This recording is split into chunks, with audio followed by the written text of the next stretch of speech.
খুব ভালো হয় আমার মাছটা দে দিয়ে দাও হবে কাতলা কাটা আছে গোটা হবে ছোট কাতলা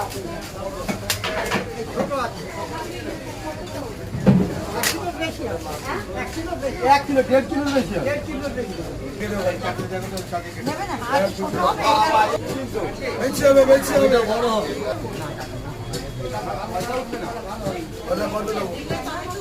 না না আমার তো পয়সা নাই দিলে তো দেওয়া হয়ে যাবে ব্যাপারটা বুঝে কি দেবো জানতে মিটিয়ে দেবো কিছু বাটা আছে